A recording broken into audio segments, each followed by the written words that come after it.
Guys, so I'm back with another video, and if you hear background noise, then you know it's a survivalist mindset video. So let's get the boring stuff out of the way. If you enjoy this content, if you like it, if you want to support me, like and subscribe, comment down below, share your opinion on the internet. You have the right to do so. Second thing, if you want to sacrifice yourself to the algorithm gods, like I said, go like and subscribe. So there's the boring stuff out of the way, into the video. Today's video is gonna be about shotguns and the cons and the pros. So this is gonna be a two-part video. First one, so I'm gonna be talking about the cons of a shotgun for home defense, self-defense, kind of that scenario, and then the second video will be about the pros. The shotgun is kind of the budget beginning gun a lot of people get from their grandpa, or it's their first gun buy, yada yada yada. So it's gonna be a long, boring video. Stick through it if you want to watch it. If you don't, click off. Don't forget to leave a like before you click off, though. At least do that for me. So let's get into the main cons of the shotgun. Okie dokie. So let's talk just about the shotgun itself. The one I have right here is, you guys already seen it, my Mossberg Maverick 88 12 gauge. I forget the model name. It's the 20-inch security or something. Yada yada yada. This is my only gun at the moment, so it's my home defense. Shit hits the fan gun. It's my everything gun until I get something else. So yeah. So let's go into the first con of running a shotgun. Okay, biggest con about the shotgun is feeding the damn thing. This thing is hungry. It needs shells on top of shells on top of shells. If I pick this up in the middle of the night, hopefully there's not more than 7 home intruders, because all this holds is 7 2 3/4 12 gauge shells. So that's one of the bigger issues. This, if you get in a firefight engagement at all and you run dry, your gun is inoperable till you reload it. So you have to either, well, I think it's a violin load, whatever, however you feel comfortable, load more shells in. So if you run dry, you can't simply take out a mag out of your pocket or anything. And on top of that, you only have 7 in the tube. This is kind of a high capacity. 7 is pretty high for a shotgun. You can get 7 out of it because of this long tube. See, it goes all the way to the 20-inch barrel. So you get 7. But compared to, an AR-15 or a handgun, you can get 17 and 30 rounds out of it on a standard capacity mag. If there's a bump in the middle of the night, I'm just gonna grab this shotgun right here. That's all that's gonna be on me. So the rounds in the tube, which is 7, I don't keep a round in the chamber because shotguns are not really drop safe, and I don't want to have a chance of it going off. So 7 in the tube, and then 6 on the saddlebag. My saddlebag has 6. You can get ones that hold 5, 3, whatever. All you have is what is on the shotgun compared to an AR. So let's say you have a bump in the night. I don't have an AR or an AK or any rifle, semi-automatic rifle to show you, but you hear a bump in the night, you go check it out. Well, you can keep right next to your AR a 30 rounder. Of course, in the state I am in, this is not a 30 rounder. This is a 10 rounder that looks like a 30 rounder because all my rights have been taken away in this state. But you get the point. You can just plop this into your pocket. You wake up in the middle of the night, or you can just take it with you, put it in anywhere you can. And now if you run dry on your rifle, you take this out of your pocket, tactical reload or whatever the fuck you want to do, and there you go. Another big thing about shotguns is they have a decent amount of recoil.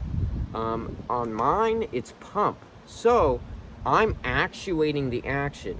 If I see multiple home intruders, I'm gonna have to put one on target, move to the next one, and in that transition of moving, I'm gonna have to load another round. With a semi-auto shotgun or a semi-automatic pistol, rifle, whatever you may have, you can put rounds on target, multiple even, and switch to the next one and put rounds on that one. You are not operating the loading. So if I miss my first shot on the first dude, I'm screwed. You see, I have to land that shot racket going to the next dude. About shotguns is that if you have it at a low ready stance, you have to bring it up, put it on target, shoot. If you had a semi-automatic rifle, or even shotgun, I guess in this case, but I'm gonna just say rifle because you have 30 rounds in it. It's not a semi-auto shotgun that holds like 5 or 7 or whatever it is. But, you know, AR-15, for example. If you have it at a low ready and you bring it up on a target, so I'm bringing it up, you can start shooting once you line up onto that target. You basically shoot upwards. So this means you already have rounds on top, you know, target, and you've saved yourself time. A shot to the leg or the pelvic bone will put somebody down on the ground. It's gonna wing the shit out of them. They're not gonna take that and be fine. Maybe in the foot or something, but they're already hurt pretty bad. You get a femoral artery or the pelvic bone, they're crippling to the ground like a sack of potatoes.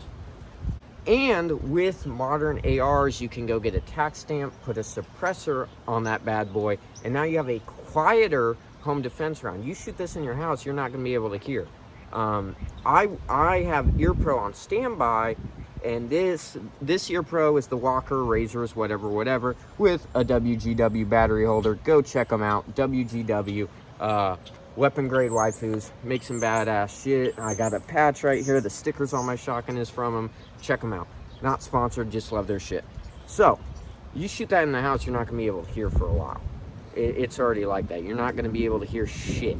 You're gonna be deaf for a little bit. Your ears are gonna be ringing. You put a suppressor on an AR, maybe some subsonics, because this is close ranges. We're not gonna reach out super far. A house is, you know, you're looking at 10 yards, 15 feet, whatever, depending on your hallway. So, you know, subsonic rounds, velocity doesn't really matter. So you can put rounds on target. It's not gonna be super loud like a shotgun or an unsuppressed rifle. I get it, the tax stamp's kind of annoying, but that's what it is. But if you can do it, I would recommend doing it. The next big thing about shotguns, and this even goes for long guns, so 16.5-inch ARs that aren't SBRs or pistols, this goes for that too. If you're clearing a house, you have somebody in your house, either way, you're in a small environment. Now, I'm no professional, I'm still learning. We learn throughout life, so take my words of wisdom for, you know, a grain of salt or whatever the fuck they say.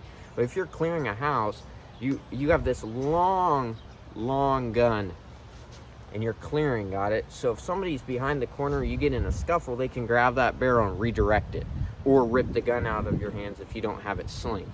Either way, you're in a tumble. This is where the semi-auto pistols, revolvers, but low capacity, so I'm just gonna go like Glocks, 1911s, whatever have you. Semi-automatic pistols come in handy. With a semi-automatic pistol, you can keep it very close to yourself. Got it? So if somebody runs up on me to grab me or whatever, I can put shots on target from right here, or I can use my offhand to push them away and shoot them like it's fucking John Wick. But either way, that's very close to your body, very operable. You can have a cell phone in your hand. You have almost another free hand. You can't shoot this one hand. It's not gonna work. So that's where pistols kind of make their thing. They're very operable. You can open doors and still be at a ready stance to engage. I know what you're thinking. Well, with rifles, handguns, anything, penetration. I don't want to shoot my neighbor's dog on accident or their fucking kid when the round goes sailing past them. I get that. So know your situation. Situational awareness, sorry for the gibberish, is most important in these types of situations. You got to be clear-minded. You're going to have a huge adrenaline dump. You're going to be scared. You're going to be worried, but you got to know your surroundings. So if you have people in your house, you've got to kind of aim it to that. Where not to engage, where to engage. If there's, people behind the threat, you got to know. You can't just be flinging bullets everywhere and, kill 10 of your neighbors on accident because they sailed through everywhere, You got to know your target, and you got to line up on your target. We're big, flesh bags. So once a round goes through us, they usually don't have that much inertia afterwards. They either split apart, whatever they do. Bullets are kind of wacky, but they lose most of their inertia. So you don't want to just you know, spray 30 rounds at them. You want to put rounds on target. So that goes into my next overall point. Not really a con, but I'm just teaching you things. With your gun, whatever gun you're using for home defense, shit hits the fan, train a little, go out to the range, shoot often, whatever may have you. Dry fire exercises if you don't have time to go out of the range. Just train with it, practice reloads, whatever you can in your free time. So you get the understanding of your weapon and how to be comfortable with it. You don't want to be uncomfortable with your gun. You don't want to buy a gun, put it in the nightstand, and never shoot the damn thing, because when the time comes, you're not going to be ready for it. So train with your firearm. Learn your firearm. Learn the ammo it likes. How does it cycle? Is it reliable? Do I need to get a different one? What can I add to make this more capable and a better tool in the situation I'm at? In the, you know, make-believe situation. So for home defense, a weapon light, suppressor, optic, because it's going to be, you know, dark out. All this is just kind of an you know, understanding of basics home defense for dummies. Now go get a gun. If you're in the United States, I don't care if you're in New York, California, any communist state, any red state, go through the process and get a firearm. If you can, get a CCW while you're at it. It's your job to protect yourself. It's not the government's. It's yours. Your safety is your own responsibility. That's why we have freedom in the first place. But with enough of the politics, like I said, go get a gun, train with it, go to the range, shoot it, get comfortable with it, and then you'll be ready if something goes bad. Mind you, police don't arrive like that. They take a while to get to the situation. You are your own first responder. Now, I don't expect you, and I don't know, your old grandma living with you, to be SEAL Team fucking 6. So when a home intruder comes in, you're like all kitted out like this, or some shit like that. All I expect you to do is to be able to understand your situation, understand the threat, put rounds on the threat. To either they're subdued, they're not a threat anymore, or they're dead. That's your two options. Understand your situation. Got it? Understand the threat. Do they have a gun? Do they have a knife? What do they have? You know? And that's where the gun plays into this. You want to be equally armed as your attacker. You don't want to be underarmed. So, what I'm saying is, if your home defense is a kitchen knife under your fucking pillow, or a baseball bat, or whatever, and you're living in America or a state that allows firearm ownership, criminals are going to have firearms too. They're already breaking the law. So, if you walk out there with your fucking baseball bat or your kitchen knife or your taser or your pepper spray or whatever the fuck it may be, you are already at a disadvantage if that person is armed. You want to expect the worst and hope for the best. You know, be ready for the worst, but hope for the best. Hopefully they're unarmed. Hopefully they see you with your firearm and they run out of the house. I don't condone killing people for no fucking reason. You know, hopefully they leave. But if they meet you with that same hostile threat, you have to be ready to take them out. You know, you have to protect your family, your loved ones, your own safety. They made the choice of breaking into your house. They thought that their life was worth less than your property and your life. So you have to take them out. So you got to be mentally prepared. You got to be trained. You got to be everything. And yes, I'll pull the shotgun out. Forgot to do this, but whatever. The shotgun is on safety. It is clear. There is no rounds in it. It is fine. I always keep it unloaded for videos. I don't want to put one through my foot, so just thought I should point that out for all the gun safety nerds. I know I rambled a lot, and I probably missed a lot of topics for the cons of a shotgun, but I'm just gonna spitball real quick, go over the ones we already went through real quick, recapping some new ones. First of all, the cons of a shotgun. It's loud, it's hard to feed, it's not as simple as dropping a magazine in your pajama pocket, pulling out, reloading if you have to. You know, it's not that simple. You have to be almost like a surgeon with it. Third thing, length, clearing rooms. A lot of length is not good. Someone can grab it, someone can do this. You have to step out farther. All these things, you don't have a free hand. So that's also a con. Got it? Other things, like I probably already said, but maybe I forgot, they're loud. They're going to be deaf for a while. But, and you can't put, 3 rounds on target. If you have a pump shotgun, it's boom, boom. You know how a pump shotgun works. So You have to be dead on with that first shot. Second thing, go pattern your shotgun. Whatever shells you're using, I would recommend double-aught buck for home defense, but that's just my opinion. But pattern it, realize the spread of your shotgun, where it's gonna go, what's gonna happen. One more thing, and like I said, I probably missed a lot. I'm sorry. I'm just trying to get videos out for you guys. We're doing great. We have 173 subscribers, so much of watch hours. My last video got 1,000 views already, so I'm just trying to put videos out for you guys. Now, one thing I would like to debunk about the shotgun that I see a lot of people argument, and I just thought I should say it, is the whole hostage situation.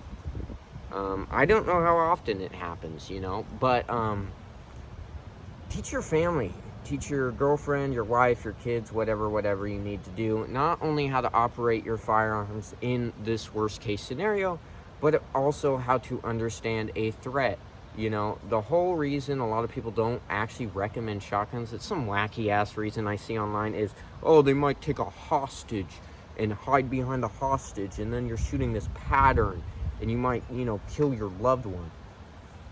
Why is your loved one up roaming around when they think somebody random is in the house, at like 3 a.m., 2 a.m., whatever the fuck it may be?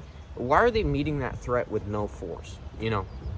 They should be either coming to you or having their own firearm, or saying, hey, whatever your relationship with them is, go check that out, I'm gonna stay in the room, I'm gonna be safe. Why are they meeting a force? You gotta prepare everyone around you so you can keep the cases of something bad happening that you don't want, like a stray bullet hitting somebody, or somebody who's not a threat, to a minimal.